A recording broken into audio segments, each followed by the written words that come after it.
Hello and welcome to the class. Transfer of property act 1882 में हम मॉर्टगेजर के rights के बारे में पढ़ रहे थे। तो मॉर्टगेजर के राइट में सबसे पहला जो राइट था, राइट टू रिडीम, वो हमने पढ़ लिया लास्ट क्लास में। बाकी के जो राइट्स बचे हैं वो हमें आज क्लास में कवर करने हैं। तो सेक्शन 61 से लेके सेक्शन 64 तक है।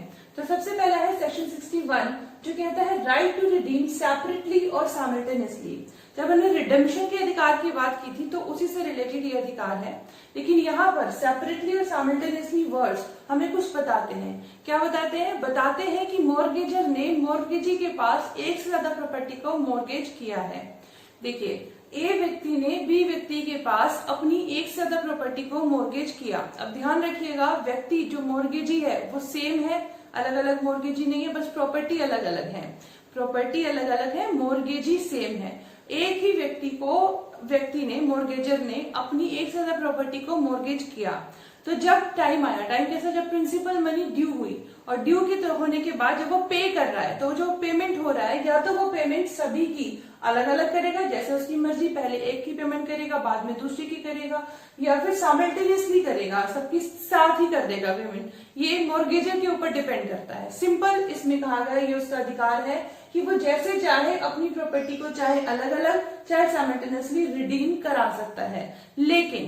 लेकिन अगर उनके बीच में कॉन्ट्रैक्ट हो गया है कि हम किस तरीके से रिडीम करेंगे प्रॉपर्टीज को, तो फिर वो कंडीशन एप्लीकेबल होंगी। इसमें सेक्शन में वर्ड यूज किया गया है in the absence of contract to contrary, कि अगर कॉन्ट्रैक्ट टू कॉन्ट्ररी का मतलब है कि इस सेक्शन से अलग अगर उन्होंने कुछ कॉन्ट्रैक्ट नहीं बनाया है तो फिर ये सेक्शन चलेगा, और अगर कोई कॉन्ट्रैक्ट बना लिया है तो फिर क्या होगा, फिर वो कंडीशंस कि हाँ पहले ये वाली प्रॉपर्टी हमने करनी है रिडीम, फिर ये करेंगे, फिर वो उसके अकॉर्डिंग चलेगा। फिर सेक्शन 62 पे चलते हैं। कहता है right of usufructuary mortgagor to recover possession. जो यूसुफ्रुक्टरी मॉर्गेजर होता है, जिसने अपनी प्रॉपर्टी को मॉर्गेजी को दिया है कि इससे जो रेंट्स और प्रॉफिट्स आएंगे, वो रेंट्स और प्रॉफिट से, अब ये उनकी आपस में कॉन्ट्रैक्ट है कि प्रिंसिपल मनी चुकानी है कि इंटरेस्ट चुकाना है, या दोनों चुकाने हैं। तो जो मॉर्गेज मनी है या इंटरेस्ट है तो वो चुक जाएगा, उसके बाद प्रॉपर्टी वापस मॉर्गेजर के पास आ जाएगी। और हमें पता है मॉर्गेज है तो कैसी है, इमूवेबल प्रॉपर्टी के लिए है। तो ऐसा तो नहीं उठा के प्रॉपर्टी दी होगी, उसमें तो क्या होगा, पोजेशन की बात आती है, पावर की बात आती है। तो वो कैसे होगी, या तो मॉर्गेज डीड मॉर्गेजी के पास रखवा दी, ये जो प्रॉपर्टी के डॉक्यूमेंट्स थे वो रखवा दिए। तो उसका मतलब जब तक उस प्रॉपर्टी से रिलेटेड जो भी इनकम आएगी, रेंट आएगा, उससे वो अपनी मनी, अपना मॉर्गेज मनी को वो चुकाएगा। कौन? मॉर्गेजी। तो जब वो चुकता हो जाएगा पैसा, तो उस वक्त राइट अधिकार आ जाता है मॉर्गेजर का कि वो अपनी प्रॉपर्टी को वापस ले ले, यानी उन डीड्स उन डॉक्यूमेंट्स को वापस ले लेगा। इसमें दो क्लोज बताइए सेक्शन 62 में, दो क्लोज। पहली क्लोज में कह रहे हैं कि अगर उन दोनों के बीच में इस तरीके का डीड बनी थी कि जो मॉर्गेजी है उसको अपनी सारी पेमेंट जो होगी उसी प्रॉपर्टी से चुकानी है जो यूसुफ्रुक्टरी में रखी गई है, वो सारी पेमेंट चुकाने के बाद, पूरी कर लेने के बाद उसका अधिकार आ जाएगा मॉर्गेजर का कि वो अपनी प्रॉपर्टी को वापस ले ले। फिर दूसरी क्लोज में ये कहा गया, ऐसा भी हो सकता है कि उन दोनों के बीच में कुछ ऐसा कॉन्ट्रैक्ट बना हो कि कुछ तो यूसुफ्रुक्टरी मॉर्गेज से आएगा पैसा जो मॉर्गेज मनी का है, और कुछ जो मॉर्गेजर है वो खुद पर्सनली देगा, यानी पार्टली का है, पार्टली मॉर्गेजर चुकाएगा और पार्टली जो है वो मॉर्गेज प्रॉपर्टी से चुकता होगा। तो जब वो चुकता देता है, यानी पैसे दे देता है मॉर्गेजर मॉर्गेजी को, और कुछ पैसा उसने रेंट एंड प्रॉफिट से ले लिया, तो उसके बाद क्या होगा, वो अधिकार आ जाएगा उसका कि वापस प्रॉपर्टी ले ले। या तो वो पर्सनली मॉर्गेजी को दे देगा या फिर वो कोर्ट में जमा करा देगा। एग्जाम्पल से समझ लो, ए और बी दो व्यक्ति हैं, प्रॉपर्टी रखी है यूसुफ्रुक्टरी मॉर्गेज में। इस प्रॉपर्टी से 10,000 रुपए का उन्होंने क्या किया, मॉर्गेज मनी ली। अब मनी लेने के बाद इसने, इनके बीच में ये हुआ कि 5,000 रुपए तो है, इससे आने वाला रेंट और प्रॉफिट चुका देगा बी को, ठीक है। 5,000 रुपए ए कह रहा है मैं पर्सनली दूंगा, तो पार्टली हो गया ना। तो क्लोज बी इसी बारे में बात करता है कि जब इस तरीके का जो होगा तो या तो वो पैसा दे देगा, 5,000 तो इसने इस प्रॉपर्टी से ले लिया, अभी 5,000 रुपए बी को देने पड़ेंगे ना ए को। तो जब ये दे देगा कौन, मॉर्गेजर, तब अपनी प्रॉपर्टी वापस ले लेगा, और नहीं देता कोर्ट में जमा करा देगा तो भी प्रॉपर्टी को वापस ले लेगा। सेक्शन 62 कहता है। फिर सेक्शन 63 कहता है accession to mortgage property means किसी भी तरीके का इंक्रीमेंट होता है, इंक्रीज होता है मॉर्गेज प्रॉपर्टी में, कुछ जो है एडिशन होता है। तो उस वक्त क्या होगा, जब मॉर्गेज में कोई प्रॉपर्टी रखी गई, जब कोई प्रॉपर्टी जो है बंधक में रखी गई, बंधक के तौर पे रखी गई, उस दौरान, उस टाइम पीरियड के दौरान ऐसा होता है कि उसके इसमें कुछ इंप्रूवमेंट हो जाता है, कुछ एडिशन हो जाता है, या फिर हम इंप्रूवमेंट 63A में मेंशन किया, यहाँ सिर्फ एडिशन की ही बात है कि हम वहां उस प्रॉपर्टी में क्या होता है, कुछ एडिशन होता है। एडिशन में भी दो तरीके से एडिशन होंगे, या तो नेचुरल एडिशन होगा या फिर होगा आर्टिफिशियल। तो पहले आप एडिशन समझिए कि एडिशन से मेरा क्या मतलब है। एडिशन का मतलब ये है कि जो मॉर्गेज प्रॉपर्टी है वो बढ़ जाती है, अच्छा उसकी कीमत बढ़ती है या उसकी प्रॉपर्टी में कुछ ऐड हो जाता है तो उसको एडिशन बोलेंगे। नेचुरल से समझिए, जैसे एक गांव में कुछ जमीनें लगी हुई हैं, जमीनें हैं, ठीक है। अब उन जमीनों में जो सर्वे होता है इस दौरान की, जैसे एक साल के लिए 2019 से शुरू हुई थी मॉर्गेज और 2020 तक चलेगा, दिसंबर से शुरू होकर दिसंबर तक चलेगा। अब इसी दौरान के बीच में क्या हुआ कि सर्वे जो था किया गया, गवर्नमेंट के द्वारा सर्वे हुआ, सर्वे में वो रिवाइज हुई, जो बाउंड्रीज थी जमीनों की वो बाउंड्रीज रिवाइज हुई। रिवाइज होने के बाद जो मॉर्गेज प्रॉपर्टी में रखी गई थी ना, जो मॉर्गेज रखी गई थी प्रॉपर्टी, उसमें क्या हुआ, उस जमीन की जो जमीन का जो एरिया था वो बढ़ गया। तो जमीन के जो एरिया में एडिशन हुआ, एक्सेशन हुआ, वो नेचुरल है, ठीक है। फिर आर्टिफिशियल में बात करेंगे तो आर्टिफिशियल का मतलब कि जो मॉर्गेजी है उसने कुछ ऐसा किया जिसकी वजह से एडिशन हुआ। अब इसमें भी दो तरीके से होगा, या तो उसे सेपरेट किया जा सकता है जो एडिशन किया है मॉर्गेजी ने, या फिर उसे सेपरेट नहीं किया जा सकता है,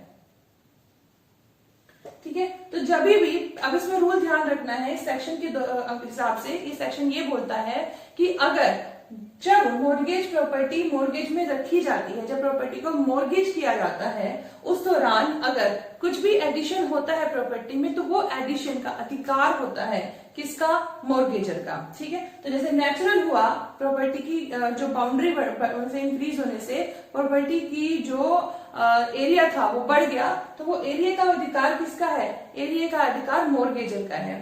फिर यहाँ पे कहते हैं आर्टिफिशियल की अगर हम बात करें तो आर्टिफिशियल में दो तरीके से है, सेपरेट और इनसेपरेबल। सेपरेट में कहते हैं कि अगर उस एडिशन को अलग किया जा सकता है तो मॉर्गेजर की मर्जी है, मॉर्गेजर बाउंड नहीं है, ध्यान से सुनना, जब उसको सेपरेट किया जा सकता है तो मॉर्गेजर बाउंड नहीं है कि वो एडिशन को ले, वो मॉर्गेजर की मर्जी है। अगर वो चूज करता है, सिलेक्ट करता है कि मैं इस एडिशन को लेना चाहता हूं, तो उस केस में जो भी पैसा, जो भी खर्चा उठाना पड़ा मॉर्गेजी को उस एडिशन में, वो पैसा देना पड़ेगा मॉर्गेजर को मॉर्गेजी के द्वारा। एग्जाम्पल से समझिए, इस जमीन को मॉर्गेज किया गया था, अब जमीन पे फसल उगा दी मॉर्गेजी ने, अब फसल को अगर काट के अलग किया जा सकता है, ऑब्वियस सी बात है, तो मॉर्गेजर बाउंड नहीं है इस चीज के लिए कि वो फसल की कीमत भी चुकाए और फसल के साथ अपनी जमीन वापस ले। वो कहता है मुझे फसल नहीं चाहिए, काट के अपने पास रखो अपनी फसल, तो वो ऐसा बोल सकता है। लेकिन अगर वो फसल को सिलेक्ट करता है, अपने साथ लेके जाना चाहता है, तो उस कीमत पे जो भी, किस कीमत पे, जिस कीमत पे फसल उसने उगाई, फसल का पैसा उसको लगाना पड़ा, वो उसे मॉर्गेजी को देना पड़ेगा। और इसके साथ साथ इंटरेस्ट भी देना पड़ेगा, ब्याज भी देनी पड़ेगी। और ब्याज की क्या रेट होगा, ब्याज का रेट होगा जो उन्होंने ऑलरेडी कॉन्ट्रैक्ट, जब डीड बनाई थी, कॉन्ट्रैक्ट बनाया था, तो जो उन्होंने उसमें मेंशन की थी इंटरेस्ट रेट, उस इंटरेस्ट रेट पे। और अगर मेंशन नहीं की थी तो उसमें याद रखिएगा सेक्शन कहता है 9% का रूल है, इस पे 9% जो है वो फॉलो करना पड़ेगा, यानी 9% रेट पे इंटरेस्ट रेट देना पड़ेगा इस फसल के ऊपर। सिंपल है, सेपरेटेबल है। अब अगर ऐसा हो कि इनसेपरेबल हो तो इसे भी समझ लेते हैं। ये घर है एक व्यक्ति का, इसमें एक वाटर टैंक है, ठीक है। अब वाटर टैंक लीकेज था, तो मॉर्गेजी को जब पता चला भाई वाटर टैंक तो लीकेज है, अब उसको रिपेयर कराना पड़ा, इंक्रीमेंट कराया उसने, इसको रिपेयर कराया लीकेज को, टैंक को, और फिर रिपेयर कराने के बाद अगर वो कहता है मुझे टैंक नहीं देना, तुमने लगाया था अपने पास रखो, तो वो टैंक को छोड़ के जा सकता है। लेकिन अगर यहाँ पर हमें पता है कि वो सिलेक्ट करता है कि मैं टैंक के साथ लूंगा, तो पैसे दे देगा और जो इंटरेस्ट बैठता है इंटरेस्ट दे देगा। अब यहाँ पे ये बात आती है कि अगर इंसेपरेबल हो तो सही, तो वाटर टैंक उसने जो है हमने बोला प्लास्टिक का जो दूसरा आता है ना, मतलब जो मतलब जो कि आते हैं, बने बनाए आते हैं, मेड, ऑलरेडी मेड होते हैं, तो अगर उनको वो यूज कर रहे हैं तो अलग बात है। और अगर वो सीमेंटेड बनवा लेता है, तो सीमेंट तो अलग नहीं किया सकता ना छत से, तो कैसे होगा, तो वो कह रहा है उसको लेके जाना ही पड़ेगा, उसके पास कोई ऑप्शन नहीं है, अपना घर चाहिए वापस, तो क्या करना पड़ेगा, टैंक भी स्वीकार करना पड़ेगा।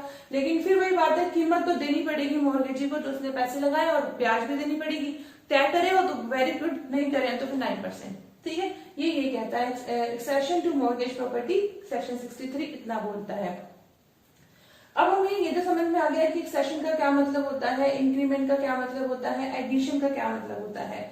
यहाँ पर भी वो रूल फॉलो होता है कि एक्सप्रेस कॉन्ट्रैक्ट टू कॉन्ट्ररी, अगर उन्होंने इससे ये जो भी बातें सेक्शन 63 बोलता है इनके अलावा पहले से कुछ अपनी बातें जो है तय कर ली थी, तो जो उन्होंने तय की थी वो चलेगा, और अगर नहीं कुछ भी तय हुआ था तो सेक्शन 63 चलेगा। ठीक है, सेक्शन 62 में एक बात मैं आपको बताना भूल गई, और वो ये कि यूसुफिक्ची मॉर्गेज जब होती है ना तो वो टाइम वाली बात यहाँ नहीं आती। टाइम का मतलब कि 1 साल के लिए, 2 साल के लिए, आपके पास हम रख रहे हैं, 2 साल रखो इसे, और फिर उसके बाद जो पैसा आएगा 2 साल तक आप कमाओ उससे, और वो आपकी बात चुकता करेगी उससे। ऐसा कुछ नहीं है कि भाई 1 साल तक आप रखे हो, और अगर 1 साल से पहले पूरे हो जाते हैं पैसे, तो पहली बात तो ये यूसुफिक्ची मॉर्गेज में जब हमने बोला कि पोजेशन उसे रिकवर करनी है, तो टाइम फ्रेम जैसी कोई बात नहीं होगी कि इतने टाइम के लिए आपने अपनी प्रॉपर्टी को यूसुफिक्ची मॉर्गेज पे दी है।